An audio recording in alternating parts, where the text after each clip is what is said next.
ये तो पता था, लेकिन इतना बवाल होगा कि धनखड़ खुलकर मोदी सरकार के सपोर्ट में उतर आएंगे और पहले ही दिन नियम कायदे कानून की धज्जियां उड़ाएंगे, इसकी तो शायद कभी उम्मीद भी नहीं की होगी। तो नेता प्रतिपक्ष राहुल गांधी के सवालों से कैसे भाग खड़ी हुई मोदी सरकार आपको बताएंगे, और तो और पीएम मोदी के सपोर्ट में कैसे धनखड़ ने सारी की सारी मर्यादा पार कर दी और क्या बयान दिया वो बयान भी सुनाएंगे। लेकिन खबर में सबसे पहले आप क्रोनोलॉजी समझिए कि कैसे सर्वदलीय बैठक के साथ ही संसद का सत्र पलट गया।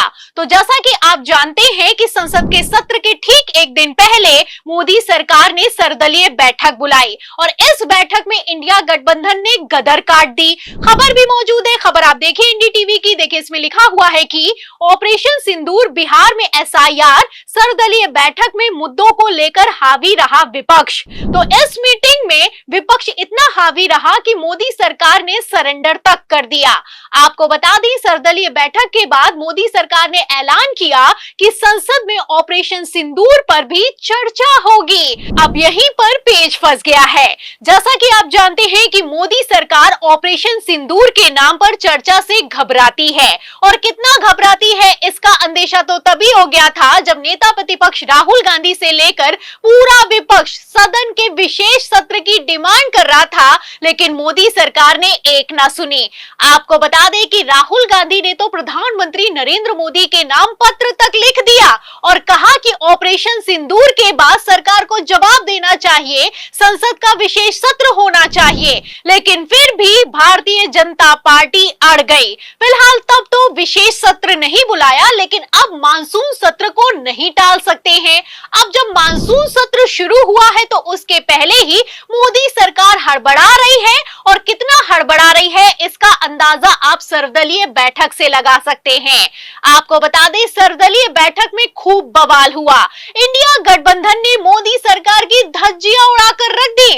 इस बैठक में मैं आपको बता दूं कि कांग्रेस ने तो साफ कह दिया कि पहलगाम और सीज फायर से लेकर ऑपरेशन सिंदूर तक हर एक मसले पर प्रधानमंत्री नरेंद्र मोदी को जवाब तो देना ही होगा।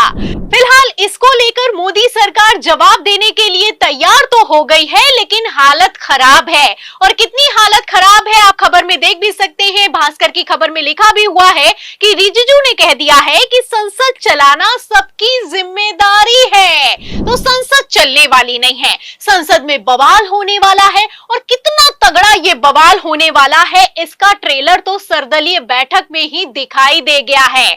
आपको बता दें कि सर्वदलीय बैठक में खूब बवाल हुआ। सर्वदलीय बैठक में मोदी सरकार ने कह दिया कि ऑपरेशन सिंदूर पर चर्चा भी होगी। फिलहाल इस चर्चा से इतर बिहार चुनावों के मुद्दे को लेकर भी विपक्ष अड़ गया है, और खबर तो यहां तक निकलकर सामने आ रही है कि संसद शुरू होते ही संसद को रोकने का प्रस्ताव लाने की तैयारी पूरी कर ली गई है।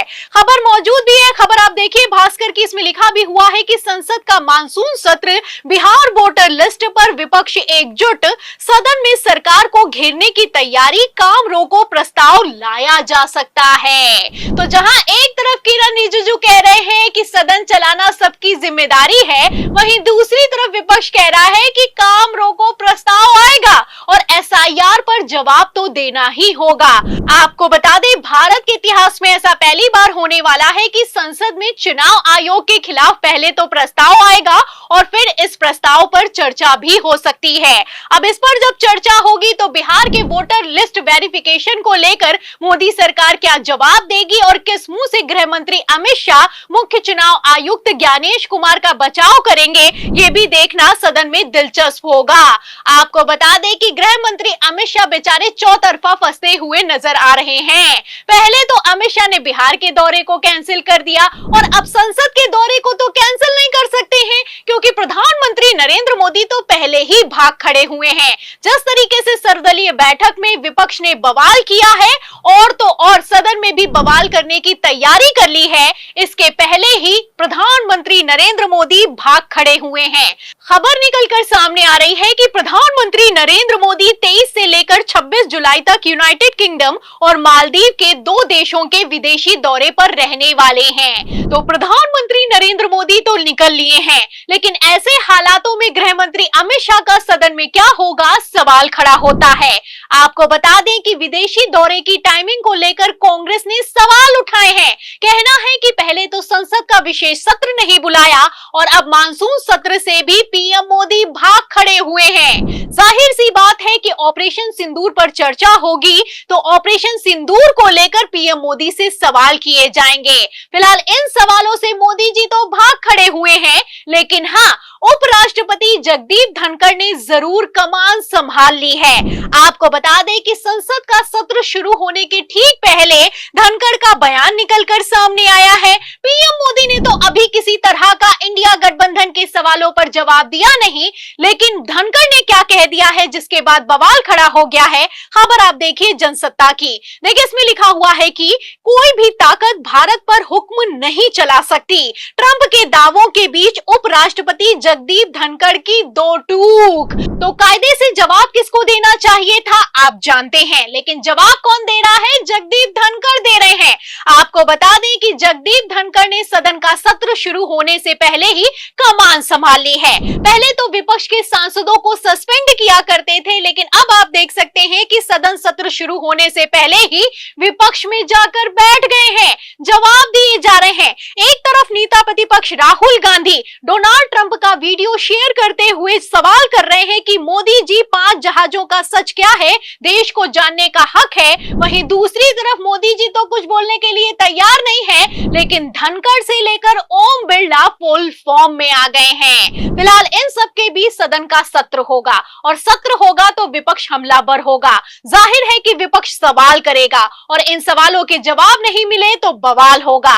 आपको बता दें कि नेता प्रतिपक्ष के तौर पर जब राहुल गांधी ने पहला अपना भाषण दिया था तो मोदी सरकार की नींव हिलाकर रख दी थी। अच्छे से आप जानते हैं कि राहुल गांधी जब बोले तो प्रधानमंत्री नरेंद्र मोदी से लेकर गृह मंत्री अमित शाह और कई दिग्गज नेता खड़े हुए, लेकिन फिर भी राहुल गांधी नहीं रुके तो नहीं रुके। अब ऐसे हालातों में जब सदन का सत्र होगा तो मोदी सरकार का क्या होगा? ऑपरेशन सिंदूर पर जवाब देने में गृह मंत्री अमित शाह का क्या होगा? और सबसे बड़ा सवाल, बिहार के वोटर लिस्ट वेरिफिकेशन का क्या होगा? आपको क्या लगता है? आपकी क्या राय है इस पूरी रिपोर्ट पर, धनखड़ के बयान पर और सदन के सत्र के पहले मोदी के विदेशी दौरे पर? जो भी आप सोचते हैं हमें कमेंट बॉक्स में जरूर लिखें। वीडियो को ज्यादा से ज्यादा शेयर करें। हमारे चैनल को